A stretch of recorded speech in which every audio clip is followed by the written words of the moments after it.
வாங்க சார், என்ன வேணும்? ஒரு பென்சில் கொடுங்க. இந்தாங்க. 5 ரூபா தானே? 4 ரூபா 90 பைசா தாங்க. 4 ரூபா 90 பைசாவா? 10 பைசா 20 பைசா எங்கம்மா இருக்கு?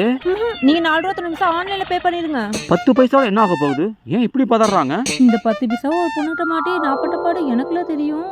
ஃபிளாஷ்பேக். ஒரு பென்சில் கொடுங்கக்கா. இந்தம்மா 5 ரூபா கொடு. 4 ரூபா போட்டுக்கோங்க. 4 ரூபாலாம் கட்டாதுமா. ஏன் கட்டாது? உங்களுக்கு என்ன ரேட்டுக்கு வருது? நீங்க எவ்வளவு விக்கிறீங்க? 4 ரூபா 80 பைசாக்கு வருது. ரவுண்டா 5 ரூபாய்க்கு விக்கிறோம். அதை வச்சு மாளிகையா கட்ட போறோம். ஏன் 4 ரூபா 80 காசுக்கு வந்தா 4 ரூபா 90 காசுக்கு விக்கலாம்ல? ஏமா 10 பைசா 20 பைசா எங்கம்மா இருக்கு? அதெல்லாம் நீ பிறக்கிறது முன்னாடியே போச்சு. ஏன் ஆன்லைன்ல பண்ணால? ஆமா 10 காசு, பெரிய 10 காசு. எது 10 பைசா சாதாரணமா போச்சா உங்களுக்கு?